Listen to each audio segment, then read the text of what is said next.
Saviez-vous que Whitney Houston, la voix légendaire qui a captivé le monde entier, a failli ne jamais jouer dans The Bodyguard parce qu'elle doutait d'elle-même au point de questionner son propre maquillage sur le plateau?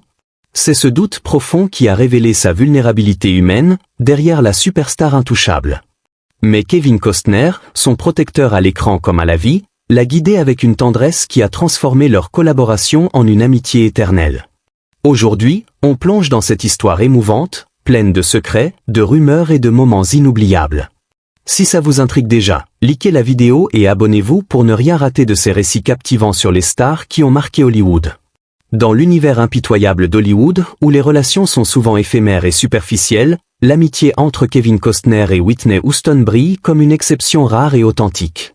Leur rencontre sur le tournage de The Bodyguard en 1992 n'a pas seulement donné naissance à un film culte, mais a aussi forgé un lien qui allait au-delà des caméras, un lien fait de confiance, de protection et d'admiration mutuelle. Costner, aujourd'hui âgé de 70 ans, se souvient encore avec émotion de ces moments où il a réalisé à quel point leur connexion touchait le public. « J'ai compris que le monde voyait en nous quelque chose de plus grand, et je l'ai embrassé », a-t-il confié dans une interview récente. Cette relation n'était pas seulement professionnelle, elle était viscérale, et elle a laissé des traces indélébiles dans la vie de Costner, surtout après la perte tragique de Whitney. Mais avant de plonger dans leur histoire commune, remontons au début tumultueux de Whitney Houston, cette icône qui a conquis le monde avec sa voix puissante. Dès son adolescence, Whitney a navigué dans un océan de rumeurs qui ont marqué sa vie personnelle. L'une des plus persistantes concernait sa relation avec Robin Crawford, son amie d'enfance et ancienne assistante. Elles se sont rencontrées en 1980 lors d'un camp d'été à East Orange, dans le New Jersey, où un lien immédiat s'est formé. Dans ses mémoires publiées en 2019, A Song for You, My Life with Whitney Houston, Robin a révélé que leur amitié avait évolué en une romance intime dès cet été-là. Whitney, craignant les complications d'une relation publique dans un monde homophobe, aurait mis fin à l'aspect romantique en 1982. Nous devrions éviter l'intimité physique pour ne pas risquer d'être exploités, aurait-elle dit à Robin.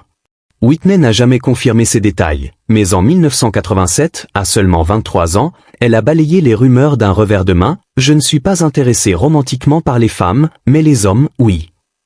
Malgré cela, ces spéculations ont suivi Whitney toute sa carrière, illustrant à quel point les célébrités étaient et sont encore scrutées sur leurs choix personnels.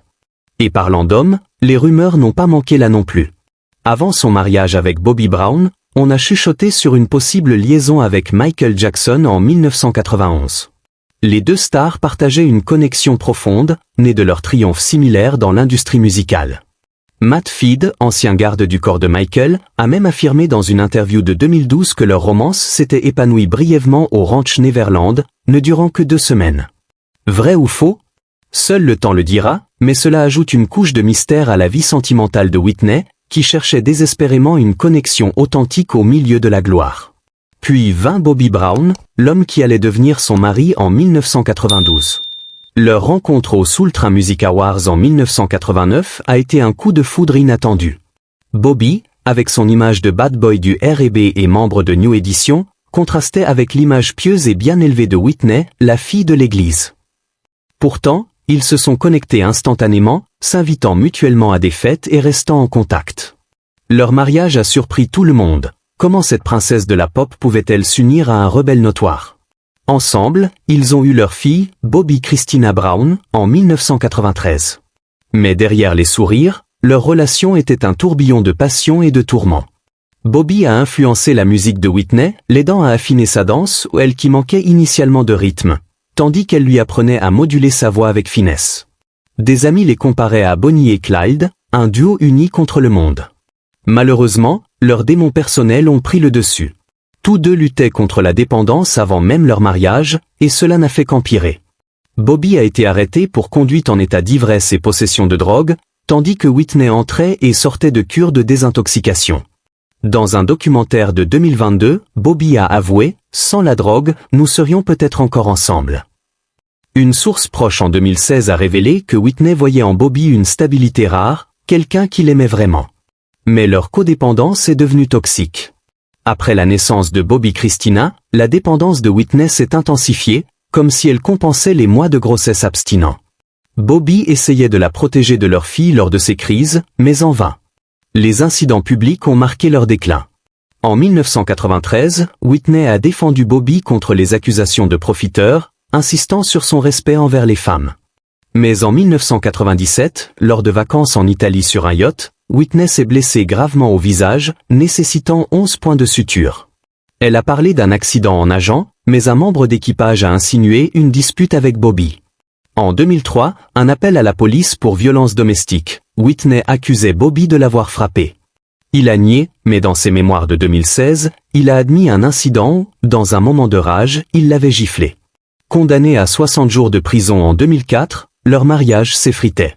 Le divorce en 2007 n'a surpris personne. Whitney a gardé tout, maison, bijoux, voiture, tandis que Bobby se retrouvait avec sa sobriété et des regrets. Dans son livre, il a révélé que leur union était fondée sur de faux prétextes. Elle pour nettoyer son image, lui pour l'amour vrai. C'est dans ce contexte chaotique que Whitney a croisé la route de Kevin Costner pour The Bodyguard. Costner, déterminé, a choisi Whitney malgré son manque d'expérience en acting, repoussant des noms comme Michelle Pfeiffer ou Julia Roberts. C'est elle, la plus belle, celle qui peut chanter, a-t-il insisté auprès du studio, qui craignait le risque. Il a reporté le film d'1 an pour elle. Sur le plateau, Costner est devenu son mentor et protecteur. Si tu doutes, regarde-moi, et je m'occuperai de tout, lui promettait-il. Il a même permis à Robin Crawford de rester à ses côtés pour la rassurer. Leur chimie était électrique. Costner jouait le garde du corps Frank Farmer, protégeant la chanteuse Rachel Marron, incarnée par Whitney. Hors caméra, il veillait sur elle face à l'intimidation du réalisateur Mick Jackson. Costner a imposé des choix audacieux, comme faire chanter « I Will Always Love You » a cappella au début, mettant en valeur la voix pure de Whitney. L'affiche du film? Ce n'était même pas Whitney dans ses bras, mais sa doublure, elle était rentrée chez elle, effrayée. Pourtant, Costner a défendu cette image évocatrice, qui est devenue iconique. Malgré les rumeurs romantiques amplifiées par leur alchimie à l'écran, Costner était marié à Cindy Silva, et Whitney fiancée à Bobby. Mais son admiration était palpable. Qui ne voudrait pas l'embrasser, a-t-il dit, défendant son choix contre les critiques racistes. Leur amitié a perduré, mais la tragédie a frappé le 11 février 2012. Whitney, 48 ans, est retrouvée noyée dans sa baignoire au Beverly Hilton, la veille des Grammy. Cause officielle, noyade accidentelle due à une maladie cardiaque et à la cocaïne, avec d'autres substances en jeu. Elle avait parlé à sa mère Sissy peu avant, semblant en forme. Sa dernière performance? Jésus Love Me avec Kelly Price lors d'une fête pré-Grammy. Le monde était sous le choc. Clive Davis a maintenu sa soirée, rendant hommage tandis que son corps était encore à l'hôtel. Oprah, Mariah Carey, tous ont pleuré la voix. 3 ans plus tard, sa fille Bobby Christina décède à 22 ans, dans des circonstances similaires. L'héritage de Whitney vit dans le biopic I Wanna Dance With Somebody de 2022, où Naomi Ackie l'incarne, capturant son humanité, mère, sœur, amante. Aux funérailles à Newark, Kevin Costner a livré un discours choc de 17 minutes, révélant les doutes de Whitney. Tu n'étais pas juste belle, tu étais géniale. Il a parlé de leur enfance baptiste commune, de son rôle protecteur. Whitney, tu as chanté toute la chanson sans bande-son. Tu as fait le film. Hésitant au début, conseillé par Dionne Warwick, il a conclu, par, escorté par des anges. Tu seras à la hauteur devant Dieu. 10 ans après, Costner célèbre encore le 30e anniversaire du film sur Instagram, revivons la magie de Whitney. Leur lien nous rappelle que même dans la gloire, l'amitié vraie triomphe. Mais derrière cette amitié iconique et les drames qui ont marqué sa vie, Whitney Houston cachait une personnalité riche et multifacette, pleine de surprises qui révèlent l'artiste authentique qu'elle était. Saviez-vous que dès l'âge de 11 ans, elle était déjà soliste dans la chorale de son église à Newark, New Jersey, imprégnée de gospel grâce à sa mère Cissy Houston, une chanteuse reconnue? Cette racine spirituelle n'a pas seulement forgé sa voix incomparable, mais l'a aussi menée à infuser des éléments gospel dans des films comme The Preacher's Wife en 1996, où elle a partagé l'écran avec Denzel Washington, apportant une profondeur émotionnelle unique à son rôle. Et parlons de sa polyvalence, avant de devenir la reine de la pop, Whitney a été une pionnière en tant que mannequin adolescente, devenant l'une des premières femmes africaines-américaines à faire la couverture du magazine Seventeen en 1981. Ce début dans le modeling, combiné à ses backings vocales pour des légendes comme Chaka Khan dès 15 ans, montre à quel point elle était destinée à briller bien au-delà de la musique.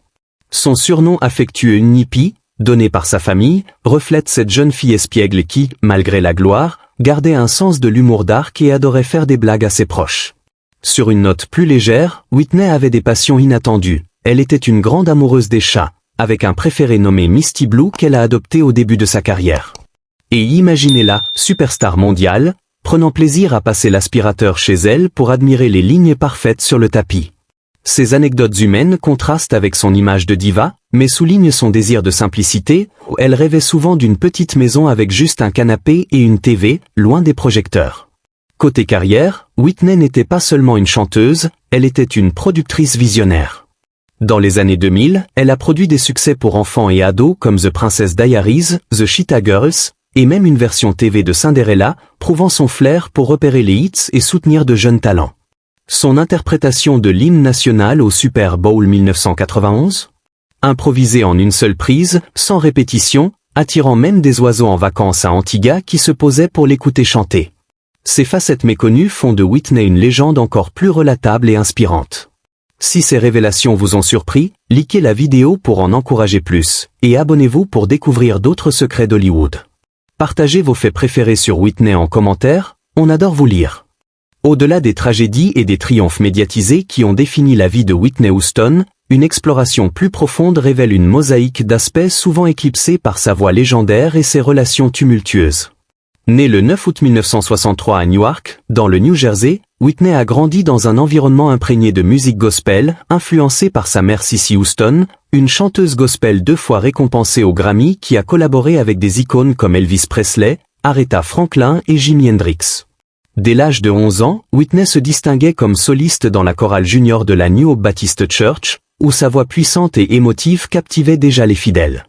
Cette fondation spirituelle n'était pas seulement un tremplin. Elle imprégnait son art, comme on le voit dans son rôle dans The Preacher's Wife, 1996, un film où elle incarnait l'épouse d'un pasteur aux côtés de Denzel Washington. Dans ce projet, Whitney a non seulement joué, mais a aussi contribué à la bande-son avec des arrangements gospel, fusionnant ses racines avec Hollywood pour créer une œuvre touchante qui a rapporté plus de 48 millions de dollars au box-office. Avant de conquérir les charts, Whitney s'est illustrée dans le monde du mannequinat, un chapitre précoce et pionnier de sa carrière. À 17 ans, elle signait avec des agences comme Click Model Management et devenait l'une des premières femmes africaines-américaines à apparaître en couverture de Seventeen Magazine en novembre 1981, un exploit qui brisait les barrières raciales dans l'industrie de la mode. Ce succès l'a menée à des campagnes pour des marques comme Coca-Cola et à des apparitions dans des magazines comme Glamour. Parallèlement, dès 15 ans, elle prêtait sa voix comme choriste pour des artistes renommés, notamment Chaka Khan sur I'm Every Woman, une chanson qu'elle reprendrait plus tard avec brio dans The Bodyguard. Ces expériences formatrices soulignent sa polyvalence précoce, loin de l'image de la superstar isolée. Surnommée affectueusement Nippy par sa famille, un nom inspiré d'un personnage de bande dessinée espiègle, Whitney conservait une personnalité joyeuse et imprévisible malgré la pression de la célébrité. Son sens de l'humour était souvent dark et taquin. Elle adorait faire des farces à ses amis et collaborateurs, transformant les sessions d'enregistrement en moments de rire. Une anecdote révélatrice. Lors de vacances à Antigua dans les années 80, sa voix chantonnante sur le balcon attirait littéralement des oiseaux qui se posaient dans les arbres alentours, comme si la nature elle-même rendait hommage à son talent inné.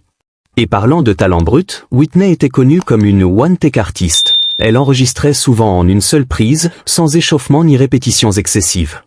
Son interprétation iconique de l'hymne national américain au Super Bowl de 1991 en est la preuve parfaite. Diffusée en pleine guerre du Golfe, elle a boosté les ventes de singles et reste l'une des versions les plus acclamées, sans une once de pratique préalable. Sur le plan personnel, Whitney affichait des goûts étonnamment simples et terre à accent grave-terre. Malgré son statut de diva, elle aspirait à une vie modeste, juste une petite maison avec un canapé et une TV, confiait-elle souvent. Elle trouvait du plaisir dans des activités banales comme passer l'aspirateur, qu'elle faisait avec enthousiasme pour admirer les lignes nettes laissées sur le tapis, un rituel thérapeutique qui contrastait avec son existence glamour. Animal lové dans l'âme, Whitney était particulièrement attachée aux chats, elle en a possédé plusieurs, dont un nommé Misty Blue qu'elle a adopté au début de sa carrière lorsqu'elle vivait avec son amie Robin Crawford. Cette affection pour les félins reflétait sa douceur cachée, loin des scandales. Whitney n'était pas seulement une interprète, elle excellait comme productrice, avec un flair inégalé pour repérer les succès. Dans les années 2000, elle a fondé Brownhouse Productions et a produit des films familiaux à succès comme The Princess Diaries, 2001, qui a lancé la carrière d'Anne Hathaway et rapporté plus de 165 millions de dollars mondialement. Elle a aussi été derrière The Cheetah Girls, 2003, et une adaptation télévisée de Cinderella, 1997, avec Brandy, promouvant la diversité et l'empowerment des jeunes filles. Son intuition pour les hits s'étendait à la musique. Elle détient le record de 7 singles consécutifs numéro 1 au Billboard Hot 100, surpassant même les Beatles, et I Will Always Love You reste le single le plus vendu par une artiste féminine avec plus de 20 millions d'exemplaires. Parmi les anecdotes romantiques méconnues, Whitney a eu un crush notable pour Eddie Murphy dans les années 80. Lors d'une fête, leurs regards se sont croisés, menant à une conversation intime et rieuse, comme s'ils étaient seuls au monde malgré sa blague sur son aversion pour Coming to America. Bien que cela n'ait pas abouti, cela humanise l'icône. Sur le plateau de The Bodyguard, son focus était légendaire. Après des journées épuisantes de tournage, elle arrivait en studio et enregistrait sans pause, démontrant une discipline féroce. L'héritage de Whitney transcende la musique avec des records comme 26 American Music Awards ou le plus grand nombre pour une artiste, et une Académie des Arts nommée en son honneur à East Orange, New Jersey, encourageant les jeunes talents issus de milieux modestes. Ces facettes, souvent occultées par ses luttes personnelles, peignent le portrait d'une femme résiliente, créative et profondément humaine, dont l'impact culturel perdure. En explorant ces détails, on comprend mieux pourquoi Whitney reste une source d'inspiration, rappelant que derrière chaque légende se cache une histoire nuancée de passion, de défis et de joie simple. En explorant l'héritage multifacette de Whitney Houston, on réalise à quel point sa voix transcendait la musique pour toucher des vies entières, influençant des générations d'artistes et brisant des barrières raciales dans l'industrie. Des recherches récentes soulignent son impact enduring, avec plus de 200 millions de disques vendus et des records comme la première artiste afro-américaine à obtenir 3 albums certifiés diamant par la RIAA en 2025. Bien que des controverses entourent sa vie personnelle, les évidences penchent vers une célébration de sa résilience et de son talent brut, inspirant un équilibre entre admiration et empathie pour ses luttes.